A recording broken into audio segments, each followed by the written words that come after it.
Hello, everybody. Welcome to our Tuesday night discussion. Tonight is the Lincklaen House in Cazenovia, New York. I'm Sean still. Uh, with me is Olivia again, and we have investigator Mike with us tonight. Mike, if you want to briefly introduce yourself, okay? First time being on the show. I'm Mike. Been with this guy too long. Been with, I don't know, since when? What, 2007-ish, 8-ish? We've investigated a lot of nice places, and I think you're going to enjoy the evidence from this place tonight that we investigated. Yeah, before we get into it, we had to shoot out a big thank you to Terry over at the NSPS Paranormal TV. He had us on Saturday night. If you guys have not had a chance to watch it, it is on our page, so please feel free to go back. We had a great discussion. Amazing. Yeah, he asked a lot of cool questions, and it was a lot more in depth, I think, than we thought it was going to be. Yeah. It was a lot of fun. I've already talked to him. We're going to do it again, maybe in the near future. And this time we'll have Amy with us. She wasn't able to be with us on Saturday night, so it'll be nice to have her on and just kind of talk some more with Terry and the guys down in Texas, and kind of maybe this time we'll be able to compare evidence, like what they get compared to what we get up here. So that'd be kind of cool. So tonight we are going to discuss the Lincklaen House in Cazenovia, New York. We've investigated there in... what was it?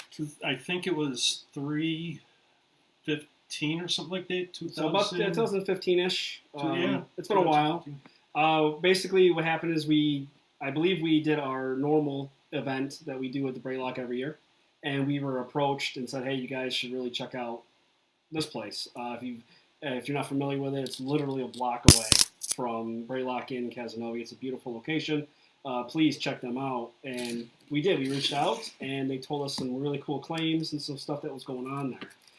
Everything from shadows to a woman being seen, children, you name it. People being touched. Yeah, people's, toes being touched during the night. A lot of history there. President Cleveland stayed there. Rockefeller stayed there. So it's a really cool place.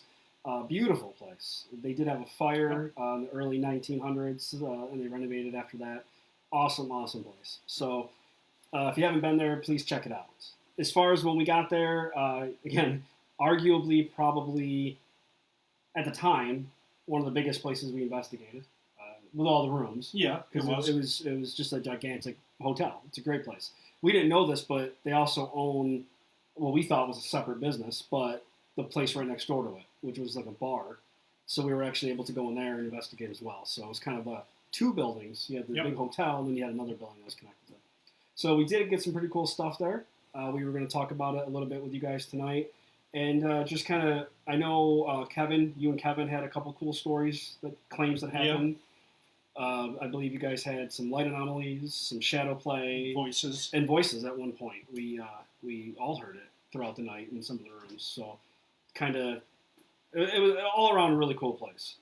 We had the whole room, the whole place, and we'll just get right into some of the stuff. I see Sandra's already watching, Christine's watching. If you guys have any questions, please feel free to comment. We'll try to answer them as we go. I don't think you're going to need headphones for this one tonight. Olivia gave me the okay that these were all very good. So headphones are always good to have. If you have them on, it'll probably help, but you don't necessarily need them. So we got a few things here. We got about 9 stuff to go through. You can unplug it from Let me see if I can get this list over here.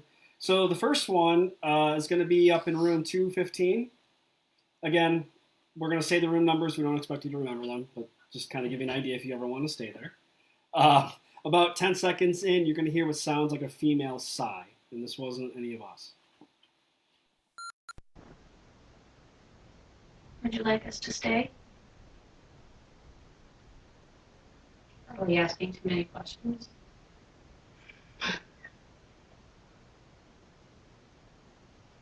There was one time before that I asked a question and the light went on and I felt like. So yeah, wasn't one of us. Again, just to reiterate, if we do hear stuff like that, we normally will say, "Did you guys hear that?" Or if it was one of our female investigators, they would acknowledge that was me that made that sound. So again, nobody said anything, so we know it wasn't us. This next one is we were on the third floor. We were now in room 304. Keep that in mind if you ever want to stay there. This time, around 10 seconds or so, you're going to hear a female voice.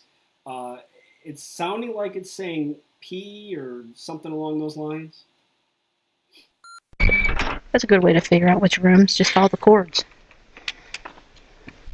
Oh my Holy God, it's even colder yet. My Lord. Hey. Lights right here. I know, but it's on the bed. And there's light on the bed. Yeah. So, yeah, again, not really quite sure. It's kind of a funny one, I guess. We're just going to kind of move along because we do have a bunch that we want to get through, but please make sure you ask any questions. I guess, Sandra said that was pretty loud. It's a good one. Next one, same room. So they're still in 304. This is what we call as a twofer. So it's 2 EVPs in one. So around 10 seconds, you're going to hear what sounds like a low voice or almost like a squealing sound. And then at 17 seconds, another voice is going to come in, but it's kind of hard to make out what they're saying. Thinking of a name, right? And it turns out that was the name. It was the same name, so I was like, oh, okay. What does that sound? Is that you? No. That was not you? Really? Like, Yeah, I thought that was what the hell you. was? I thought that was you. I thought it was you. And those were both in 304, both those last two, so, for the room numbers. Moving along now, we are now in room 314. So we're still on the third floor. We just went down the hall. And then around 9 seconds or so, you're going to hear what sounds like just something low comes in, but it's going to be under us talking. So this one might be a little hard to hear, but keep in mind, just count yourself around 9-10 second mark. Up the shiny. Well, you're standing in front of the camera. Go. I need a red light down there.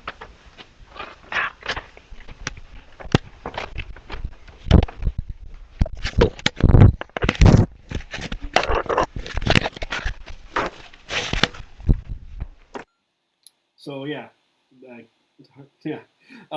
this next one is a little interesting. So more than likely, this was caught like on a stationary recorder. So we know that this one did not come from the hallway or any other rooms. This was in the room. So same room, nobody's in there, and around 8.5 seconds or so, you're going to hear another female voice come in. My name's Kevin. I'm Mike. I'm Clara.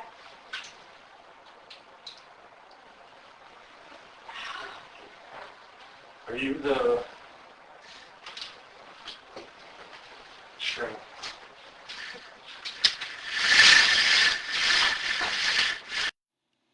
So interesting. This next one, actually, Mike was there. He's there with 2 investigators, 1 female, 1 male. And then they're talking, and then around 9.5, 10 seconds, another voice comes in and says, "This is nice." What? It was appreciative. Thank you. Well, apparently, everything revolves around the butt. Whoa, this is nice. Yeah, there's a couch, chair. Thank you. I think that was me. You son of a... You suck at life, Mike. So again, you guys were there. You obviously didn't hear it. No, so, we didn't hear this at all with our ears. So again, that's a good one. That's interesting.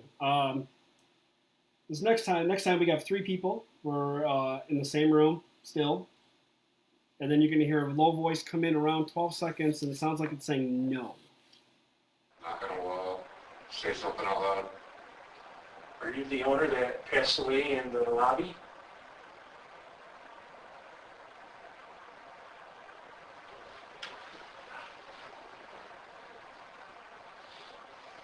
Did you say something, Mike? Yeah, I said Okay, sorry. So yeah, again, nobody's there.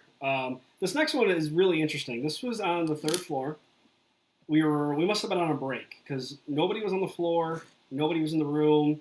It's just nobody's there. And then at 10 seconds, you clearly hear a little girl giggle.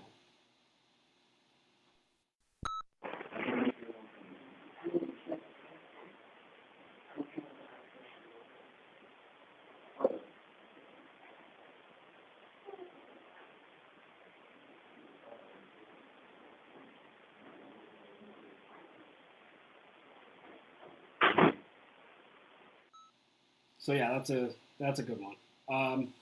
Again, just kind of quickly moving along because we do have a few more to get through. This next one, actually, you were there with Kevin and Clara, some two former investigators. Kevin is talking about how he saw, I think it was a light anomaly on the ceiling. Yeah, or we couldn't explain it. movement. But as they do this, and as they're talking, around 11 seconds, you're going to hear again what sounds like a little girl. This time, it sounds like she's saying, "It's me." Okay. It could be a reflection of something, I don't know. Or just my last mind trip. I don't know. Hard to say. Car lights are casting something on the ceiling. How could it get over there in the corner? I don't know. Hey, sure. So that's actually pretty cool. You guys didn't hear it. Yeah. But it goes along with what you were talking about. They thought they saw, I believe even earlier, Kevin was talking about how he saw a shadow movement in that room, then the light anomaly. Yep. And then you have this to back it up. Yep. So it was definitely pretty cool that it kind of all lines up like that. Doesn't always happen that way. No, it doesn't. This next one is, actually the rest of these actually are videos. Again, it's not necessarily what you see in the video on some of these, or most of these. It's what you hear. So sometimes we not only, actually a lot of the times, we tend to capture more audio on our handheld cameras than we do video. Yeah. I don't know why.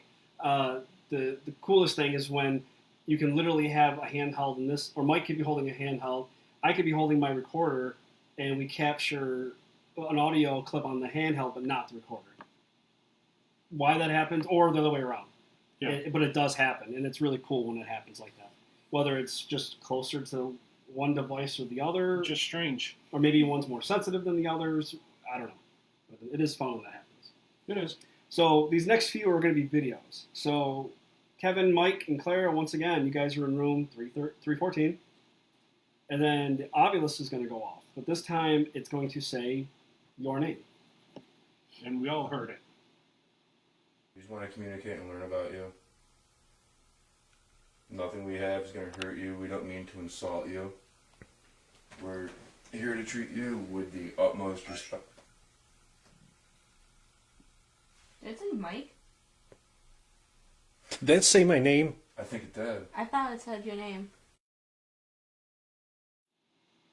So, just for reference, did you want to maybe explain what the Ovilus is? An Ovilus, if we use it to communicate with spirits, or if they want to try and communicate with us, there's words programmed into this that the spirit can manipulate it to say whatever word they want. And I don't know if for some reason they decided to say my name that night. I mean, we all had to say, I think it was me that had to question, did that just say my name or what? And everybody agreed. Just to be clear, we don't put those words in there. That is, you know what I mean? So it's not like I put my name and Mike's name, and we don't put any words in it. So whatever's in there, it's in there. You can, I think, on some of the newer ones, you can download like a bigger word bank. Yes. But we never did it. We don't do that. We have good luck with the way it is. And maybe sometimes, I think, the more you put into it, the more you might hear what you want to hear, if that makes sense. You know what I mean? Like, it does. If I'm going to put Mike's name in there, I'm going to want to hear Mike's name. You know what I mean? If I'm going to put my name in there, oh, did you just hear my name? Or if I didn't put it in there and we heard it, then that's something. It's just, maybe that's just my opinion. I could be wrong. Yeah. I've been wrong from time to time.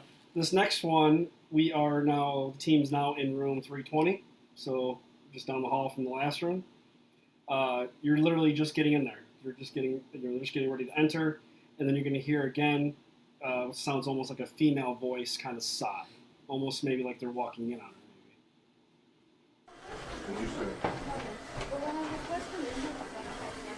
I thought I saw Cheryl shoot that way, but you're trying to leave the room.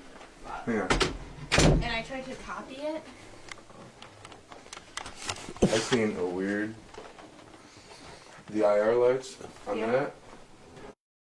Feels good though. So again, just walking in, and obviously nobody's in there, and they're not even really investigating yet. They're just going in and getting ready to. Again, and that kind of goes back to something we've talked about before, where we always have recorders going even when we're not investigating, because we always get stuff when we're not investigating, which is kind of funny. Yeah, it is. You never really know.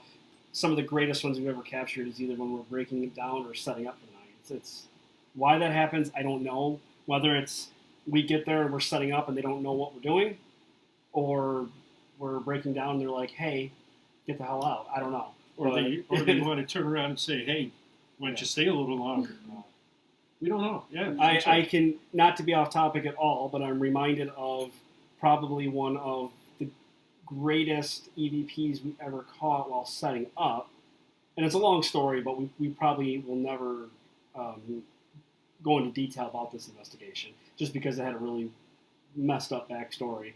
But we did a private home, and Kevin, one of our former investigator, had a recorder on, and he was setting up the camera in the master bedroom.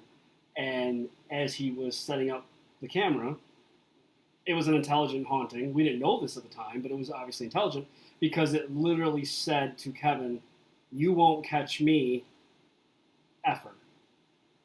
And it was clear as day. This was that Liverpool private home. Oh, okay, yes, I remember that now.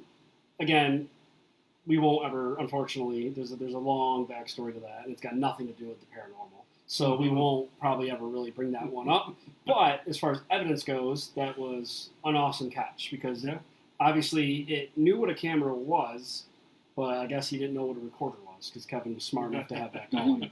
But it was a great EVP. It was. One of the, not the first time we've been sworn at, but probably one of the most clearest ones we ever got. So it's always a good time when that happens. The next one, again, Mike must have attracted him that night. They're getting ready to leave the room. They're by the door, and you must have heard something because you kind of shush people. And then at 9 seconds, you're going to hear another low female voice come in. Just in case we don't make it back to this floor. Thank you very much.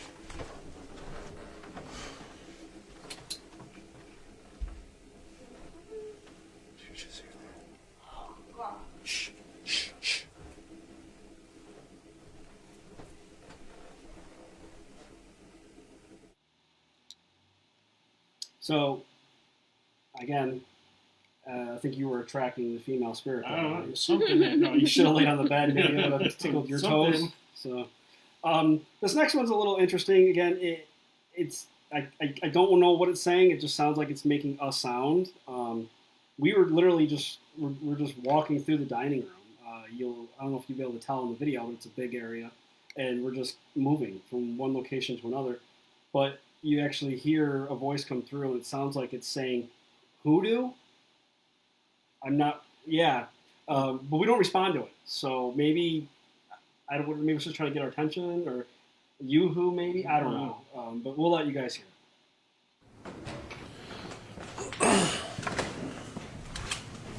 To the close one. Yeah, my IR lights are dying. It's okay there. Oh yeah, they're going. So yeah, don't know. If you think you know what it's saying, please leave a comment. Let us know. We've been wrong before. It'd be nice to get somebody else's ideas or opinions. Again, this next one is, you actually heard this one. Which one was it? This is you and Kevin and Clara, Okay. and you guys are walking, and around 8 seconds you're going to hear what sounds like a giggle, and you and Kevin both respond to it, and it was so obvious that Clara even makes a joke about it being somebody in the kitchen. It wasn't anybody in the kitchen. I think we were in the dining room. Yeah, it was right there with them. But sometimes things happen, and it's so, I don't want to say real, but it's so like there that you almost have to joke about it, because you don't know, you don't expect it, and you're trying to find a reason for it. So again, we'll let you guys hear it and let us know what you think. Thank you. I think that was the guy in the kitchen. What was that? Maybe it was the guy in the kitchen. That sounded like a giggle. Sound like what? So yeah, definitely interesting. Again, you don't always hear stuff like that when it's right there, and it's cool when you can respond to it. So that was an interesting thing that doesn't happen all the time. As far as evidence goes, the last one we're going to show you was kind of funny. I kind of enjoyed it.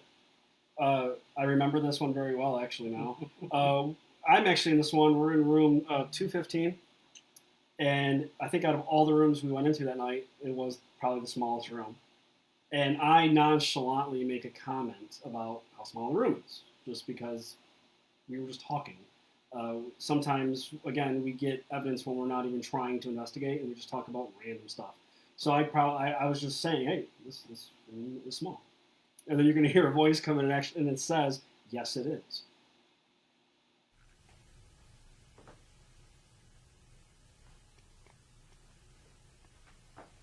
It's a really small room. Yes, it is.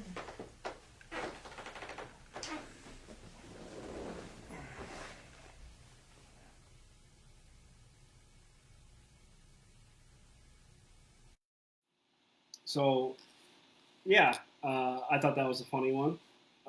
It agreed with me, which was kind of cool. One of the things that we're going to go back and we just want to play this one again for you, if you can, video 5. Sorry. Because it kind of shows you some of the tools that we're using too. And I didn't notice it at the time, but Mike just pointed it out. And when we played the video for you, if you look on the table, when the video starts, you'll see a couple of our tools there. And one of them is like the K2 meter, I believe, was sitting there. Light pod. The light pods, right? And then we just wanted to show you basically that, hey, it's there. This is some of the stuff we use. And then maybe we can talk about it a little bit too. So we'll just play it again for you. Because, again, it's funny. It's a giggle. You guys hear it, and you get to see a tool. So why not? Let's play it again. Thank you. I think that was the guy in the kitchen. What was that? Maybe it was the guy in the kitchen. No. That sounded like a giggle. Sound like what? So again, interesting. A lot of pretty cool about that. Light pods, we don't really use those as much anymore. Yeah, because he broke over the years too. Yeah, I mean, it's kind of hard to replace some things. It's some of the things that we really enjoy using over time, and you use them so much they get broken. And I think somebody even they were made by a friend of ours. Yeah, and then somebody left the batteries in them, I think, and corroded. Oh, Amy's on. Hi, Amy. Amy, you're supposed to be on your cruise right now. That's why you're not here tonight. So you must be taking a break on the ship. I'm glad you have internet. That's glad you're watching at least. I hope you're having fun in the Bahamas. I'm jealous. I miss you. Or wherever you could have brought me with you. On a boat, yeah. On a boat. It's a balmy 28 degrees here, so I hope you're enjoying yourself. Amy will be back. Don't worry. We did reschedule the Paranormal 101 show for the end of the month in February, so she'll be back on then. Amy just left Haiti. It must be nice. I just left a cold car. So a couple of things, like I said, about that one video. We had the light pod on there. One of the great tools that we used to use. More shows that we do like this, we're going to be doing in Auburn Business, probably in end of March, maybe beginning of March. Fleming, Wasco area business, you can call it, where we do have a couple videos where the light pods went off for us. So I'm sure you'll see videos of those. Unfortunately, like Mike said, over time, unpacking and packing and using and let's be honest, sometimes things get broken and or forget. We put batteries and stuff and you forget and they corrode, and so unfortunately we haven't replaced them yet.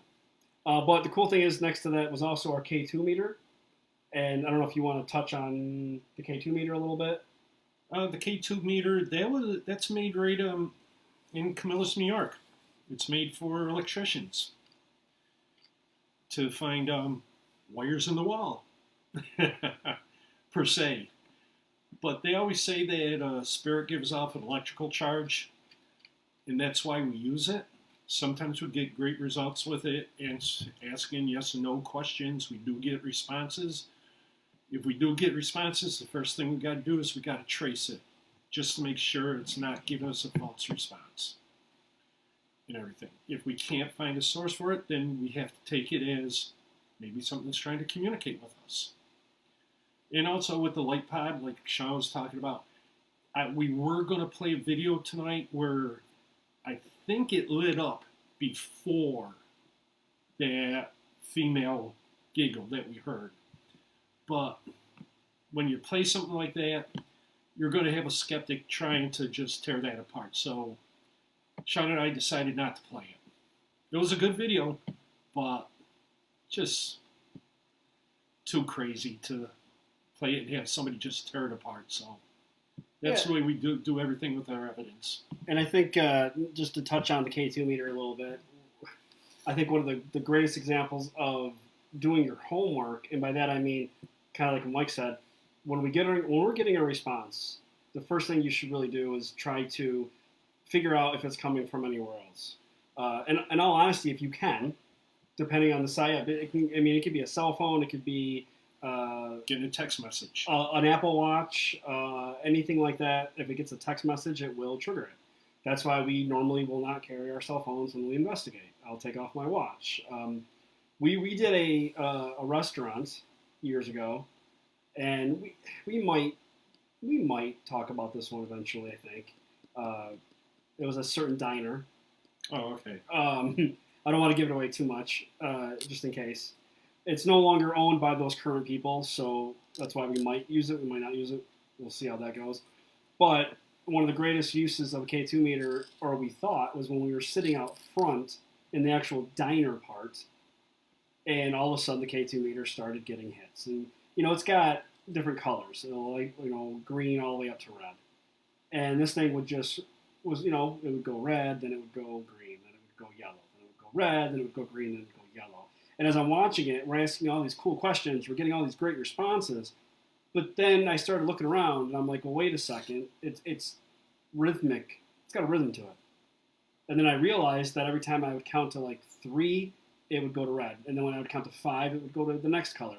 And then, back to green. So it was like 1, 2, 3, red. 1, 2, 3, 4, 5, green. And then we found out that there was a power cord, a main power line running through the diner's floor. And we only found that out because we were looking around for it. And when you would go down and you'd set it right near the floor, you can actually see every time, I don't know if it was electricity going to maybe a cooler or a refrigerator or something in that diner, but it was just like a pulsating power source, and it was giving us a false reading. So I can't stress the fact that you got to do your homework, per se, and if you're getting responses, try to figure out what it could be, and try to disprove it, because that's when you're left with something. So again, K2 meter is a great tool to use. And please, if you're gonna buy one, I don't even think they sell the older ones anymore, where you have to hold the button. No, it's all the newer ones. Yeah, you got to push button. You got to push the button. It just clicks into place. Yeah, so that's just another great tool. It's the same thing as essentially as an EMF reader. Yep. If you watch the ghost hunting shows, I'm sure you know what a K2 meter is. The older ghost hunting shows, they used to walk around with the little black boxes. Tri-field it was the meters same and everything. Just instead of a little arm going back and forth and making a whining sound, this one lights up and gives us color. So just a little different. And it's actually really helpful in the dark, because we can set it up like we did in that video. You set it across the room, you'll see that green dot, and then if it flickers or goes up, you can actually see it, which is nice in the dark. And we use it actually a lot when we used it. Well, the last show we did, the Lock House. We didn't get it on video. I don't know why. But Rob and I were actually in that home, and the last show we just did, that's the investigation I'm talking about. And we actually were able to ask yes or no questions with it. And if you ask the right amount of questions, you can actually narrow it down. So we were actually able to narrow it down that it was an older woman, I believe over the age of 70. But that was just from, hey, flash once for yes, twice for no type answers. And sometimes you get some really cool responses for it. So that was awesome. Any other evidence you want to touch? Or not evidence, equipment you like to use? I know we don't have any here tonight, but we can kind of touch base on it a little bit. I like my recorder. You're simple. I I am. like it. I do. I don't know what it is. I feel like it's been most effective for me. I mean, I can sit there all day with a cat ball and have it go off and look at it. That's fine. But for me, I got to hear it. So. So let me ask you, because this is a question that I always ask. If you've ever gone to any of our Braylock shows, which I know Sandra, if you're on them, you've been there. Amy, if you still have internet service, you've been there on your ship that you're on. Without fail, everybody always asks questions about, do you get scared if you hear a voice? Do you not, all that stuff when we do these live talks. So I'll ask you, would you rather, A, hear the voice live in a dark room and you're the only one in there, Mm-hmm. or sit there for an hour or whatever by yourself and then go home and listen to your recorder and hear a voice that nobody was in there? So that's a touchy one because It is. if I were able to have an actual conversation rather than, so if I'm sitting there and I'm like, oh, what's your name? They respond to me. Okay, awesome, cool. I'm going to be terrified. Absolutely. Especially being in a dark room, 100%. But if I'm able to interact with that and we're going back and forth, that would be beyond amazing. So I guess since I'm not having a conversation with them, I would much rather come home, sit with my blankie, and have my light on and hear it there. I don't know. I mean, I personally, I don't know if you've experienced, like, only touching. Yeah, so I've done both. I've been in pitch black rooms and heard somebody talk to us, a voice, whether it was a whistle at Deja Vu, somebody walking right up next to me at the Buffalo Central Terminal, to the point where I thought I was an investigator. In pitch black. Yeah, I mean, again, we got a few extra minutes. Why not? So we'll probably have an episode on the Buffalo Central Terminal at some point. It's a huge building. It's in Buffalo, New York. Google it. I mean, it's an amazing location. I believe it. I think they do certain events there, but they don't really do the whole ghost hunting thing anymore. I think it was the board of directors there. They do events there. I know they've done like dances and stuff there. It's a huge location. Yeah. If you've ever been to Grand Central, New York City, it's basically the same idea. It's so massive. It is in the process of being restored.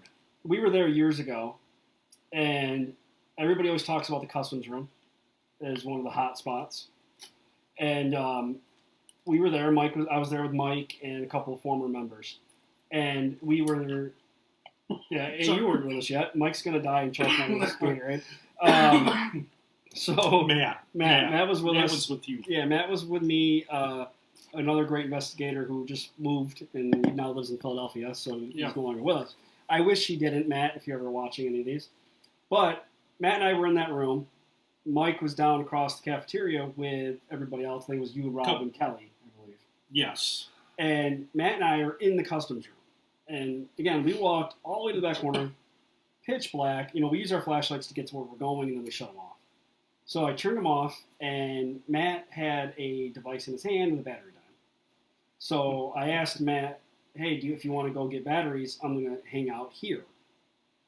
Normally, we don't do that. We do have rules, and one of the rules is you never go anywhere alone in case evidence happens. You want to have that validation. You want to have somebody else with you to experience it.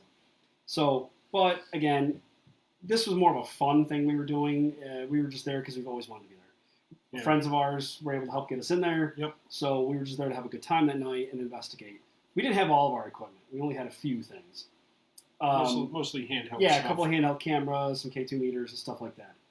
Matt left the customs room to go get the batteries. I'm standing there in pitch black. I mean, you can't see your hand in front of your face.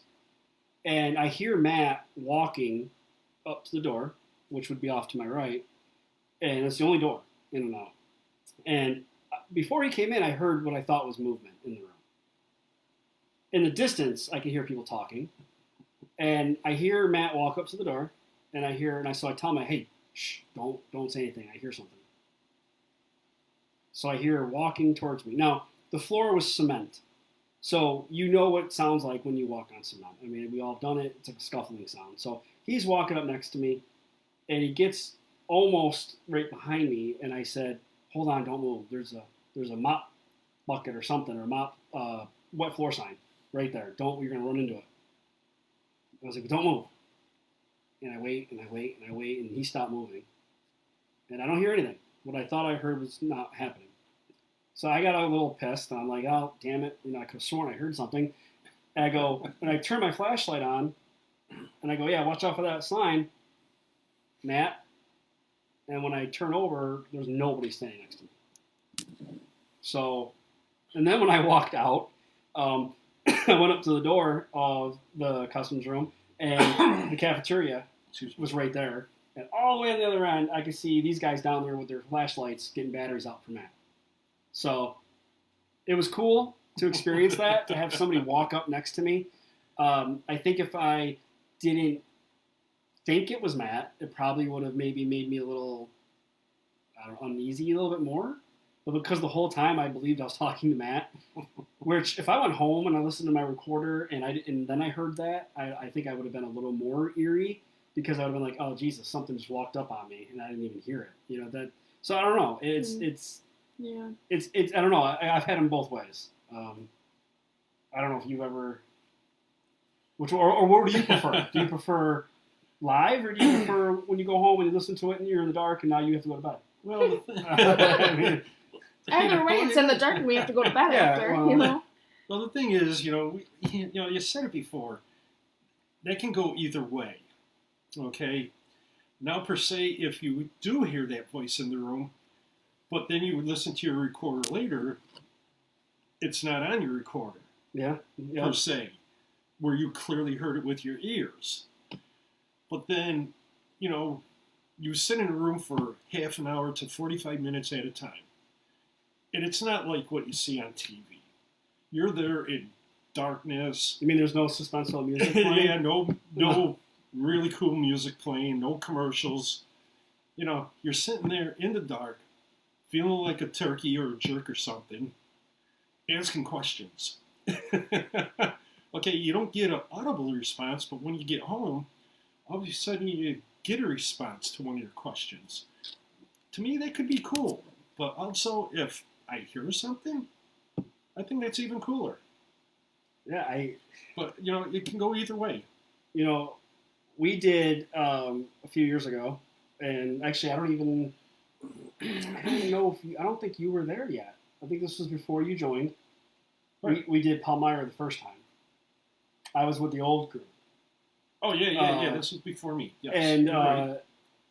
Probably one of the most eeriest EVPs I ever caught.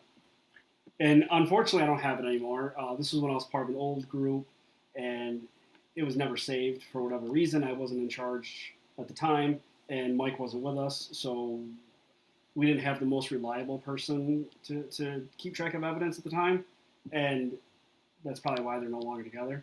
But anyway, yeah. But if anybody's ever heard of Palmyra, it's Palmyra, New York.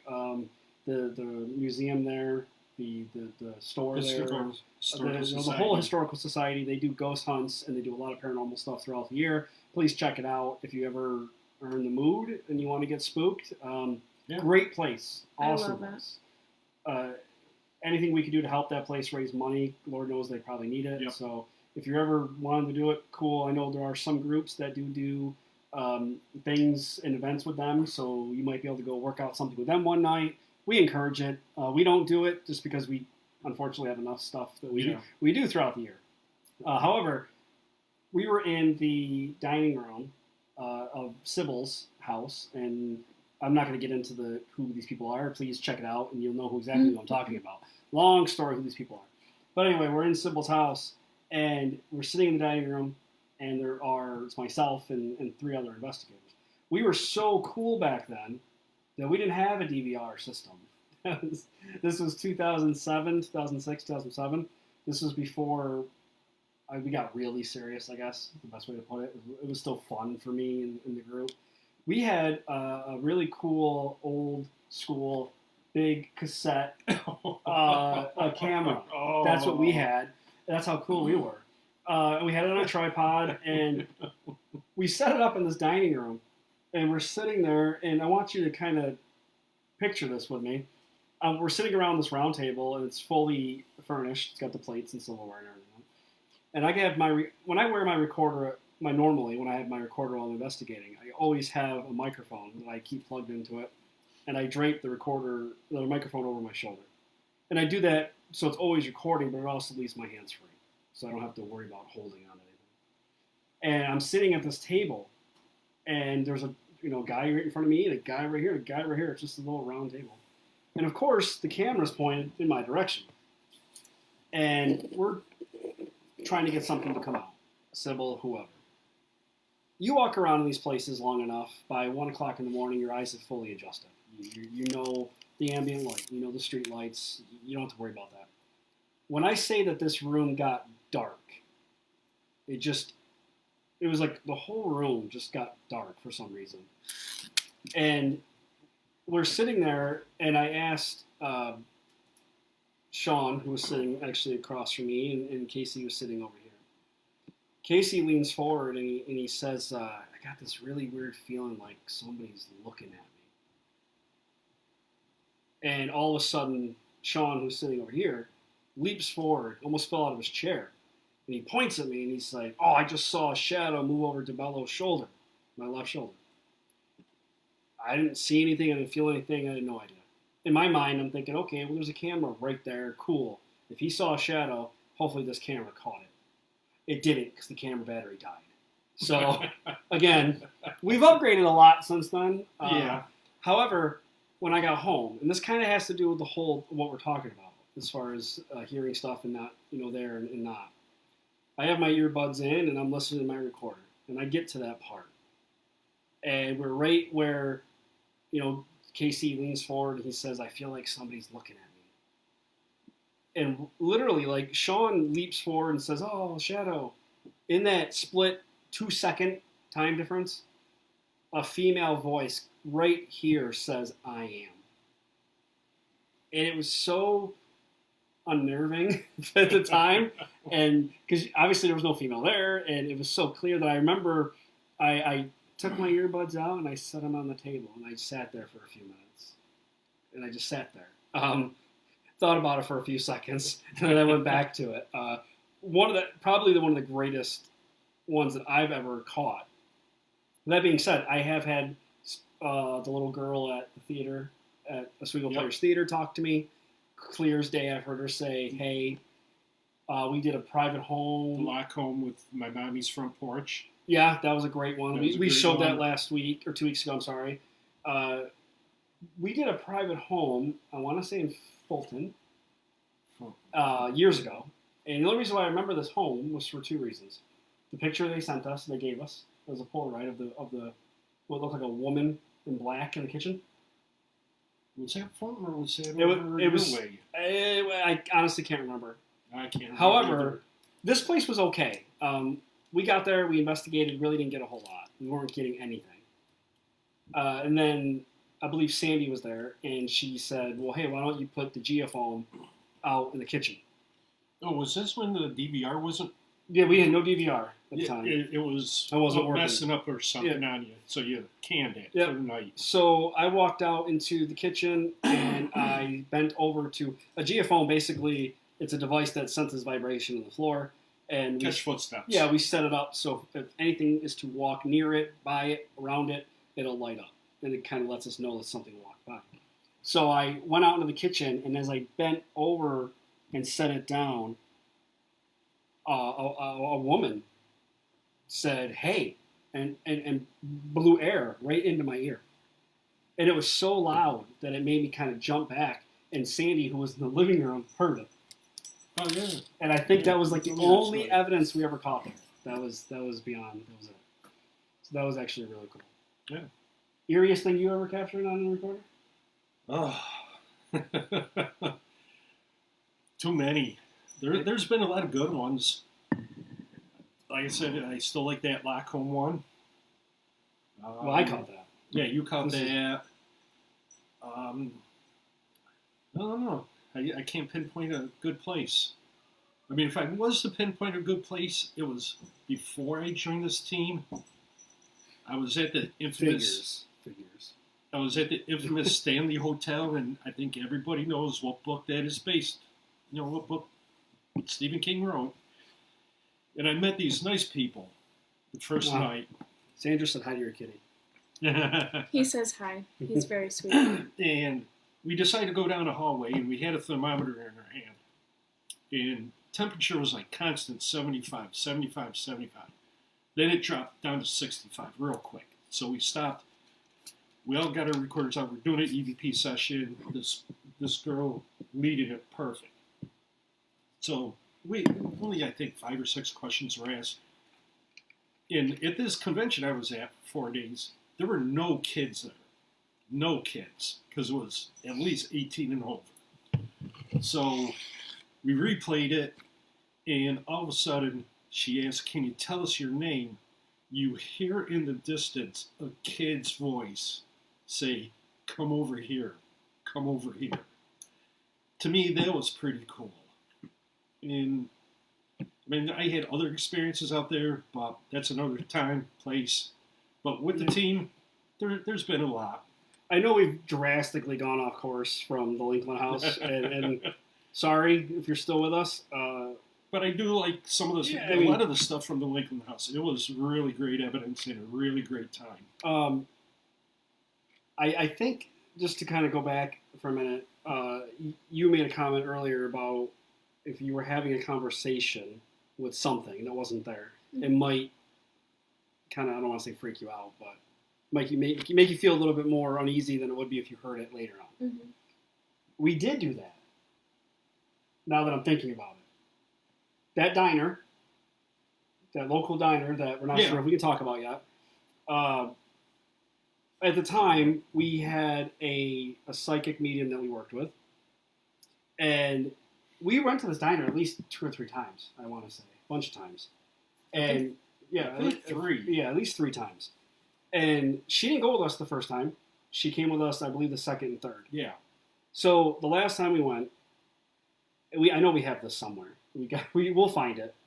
If we can't mention the location, maybe we'll just have a fun night where we'll play stuff that we can't say where it was from, but we'll just play it because we like it. I'll find it. But so our psychic kept picking up on a child. We never picked up on a child. We never knew we had a child spirit there. We did get other stuff, mainly a guy spirit. However, we were all in the dining room or the main eating area of this restaurant.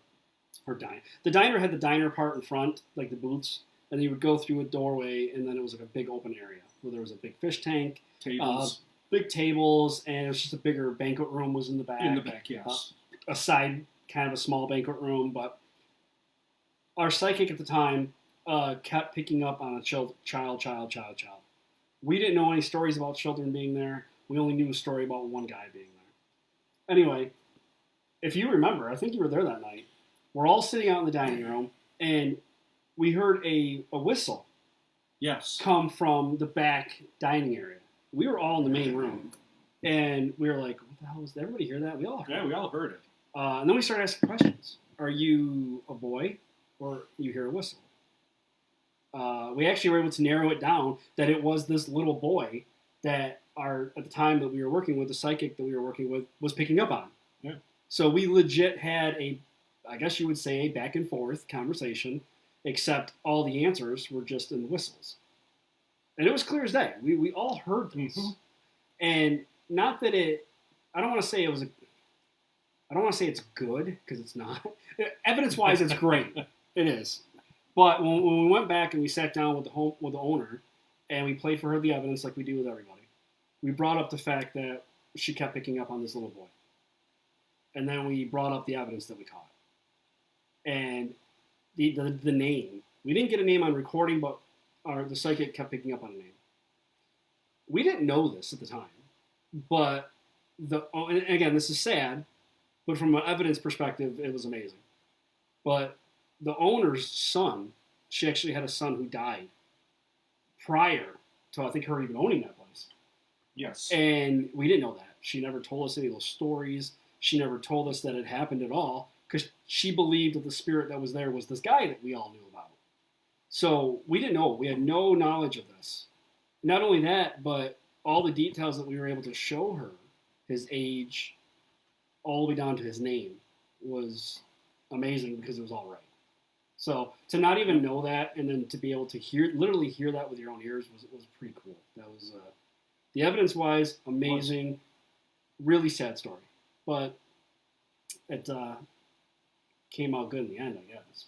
They no longer own it, so again, I don't know if we'll even ever really give out all the details of the application, but maybe we'll be able to dig through some of that evidence and just kind of play it for some fun night. Yeah. Anything you want to talk about real quick? Nope, per usual. I'm not bored. You guys have so many more experiences than I do. I don't even. Well, it's. Oh, check out. Yes.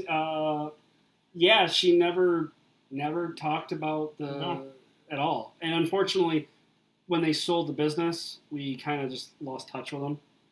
I did go there since then. It's owned by a new couple, I believe. They remodeled a bunch. The inside kind of looks the same. I went there and had breakfast a couple years ago, and I think you were there. Mm-hmm. Yeah, we went. And I even pulled the owner aside, and I was like, "Hey, my name is that. We do this, and did they ever tell you any of the stories? And he thought it was kind of cool what we did, and we offered to come back, and it was kind of left up to him. I was like, if you ever want us to come back, we'd love to come back just to see. We might not pick up on the little boy, but maybe the guy's still there because we know we got him. Hell, at one time we even heard him start up his car. Yeah, he was an old race car driver from this area. Oh, I remember you saying that. Yeah, and then in the main banquet room used to be his garage. Yeah. And we were all sitting, I think you were outside.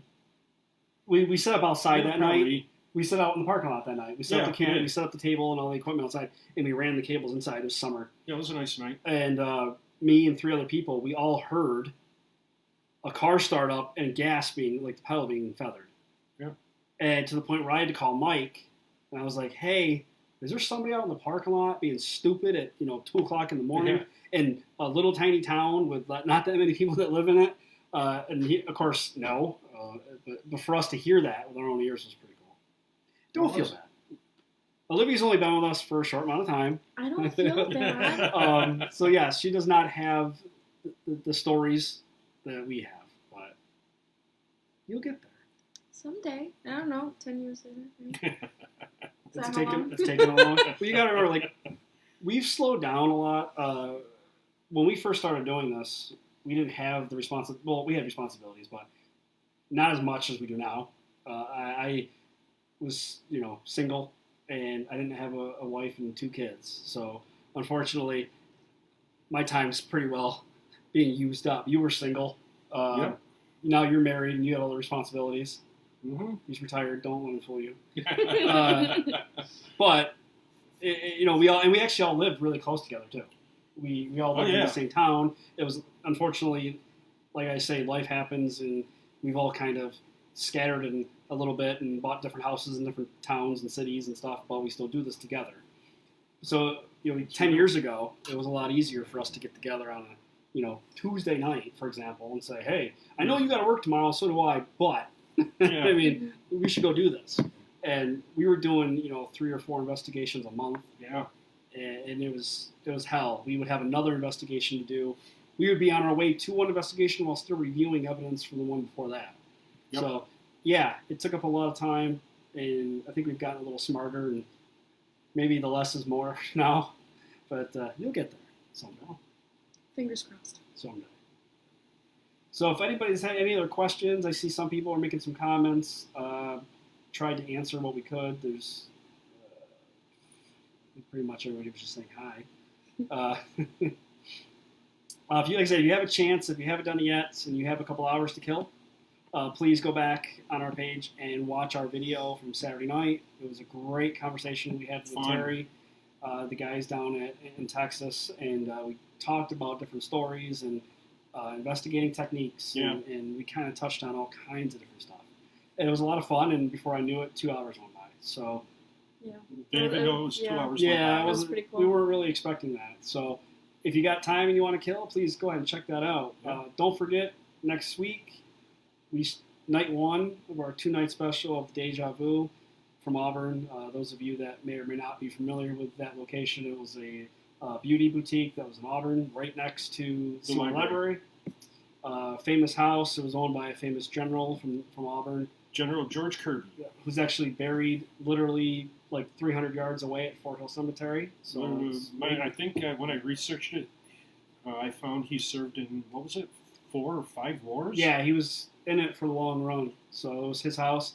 At one time, too, I believe there was a doctor that lived there. We found medicine bottles underneath the porch, Yes. which was kind of cool, from the original entrance to the building that was now since boarded off. It's got an elevated entrance now, where back in the day you actually walk down steps to go into the main entrance. So when they remodeled at some point, they added a different front door. But we found all kinds of medicine bottles and stuff underneath the porch where the old stairs were. And most of them still had stuff in them. Yeah, it did. Which was kind of Yeah, cool. you're right. I don't know, I wouldn't take it, but it was kind of cool. But great location. We loved investigating there. We had our office there. It's going to be a really great conversation with Carrie, who was the owner of the location, client, then became a friend. And then we had our office there, and then we investigated there probably 15 or 20 times, probably, or more. Wow. So please, next week will be a great episode. You're not going to want to miss it. We're going to show... Just one thing. All you're going to hear are EVPs. There's no videos. Yeah, we never caught video at all from this place that we went to. I think it was before we got our handhelds. Probably more than likely. From Chris. Yep. But even the DVR, I think we did set it up a few times, but we never... But still nothing. No, never got anything. But this place was so active that we could literally go there during the day to our office, and we would hear stuff. We'd be up in the office reviewing evidence from a different case, and we would hear walking or the doorbells, or the bells on the door would jingle. Or else you try and go in the place, and the front door is locked when it's open. Yeah, or banging in the basement. Back in 2016, I was on a TV show for this location, and we're actually going to show that. So it's about a 15-minute clip. It's my 15 minutes of fame that I call it. You guys will get to watch that with us, and we're going to kind of critique that, which would be fun, because it was almost 10 years ago. It was so long ago. So that'll be fun. And then we're going to have a ton of evidence that we're going to talk about with Carrie. And then maybe she'll even tell some stories that we don't even know about. So that could be interesting. Yeah. So that'll be fun. But we appreciate you guys. As always, please tune in next week and the following week. Remember, it's a 2-part episode, so you're going to want to hear both. As always, we'll see you guys next week. And don't forget, we are 11 days away from Morrisville Library. Yeah. Looking forward to it. Yep. Weather pending. Of course, this week it's beautiful. Yep. Next week it's supposed to go back into the 30s. Yeah. We hopefully we don't get a lot of snow. That'll be a fun trip. We've been waiting and waiting and waiting to get that. Yes. And we actually might have a surprise investigator with us that night. Sean's already told me on that one. I didn't tell you. So we'll see how that works out.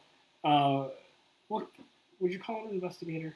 Consultant? Just leave it like that. Yeah, just say a guest. Do I get to know after this? Maybe. I don't like this game. We'll see how that goes. And maybe she'll be able to come on and tell some stories too eventually. So that'll be fun. But we appreciate you guys, and we'll see you guys next week. Have a good night. Thank you.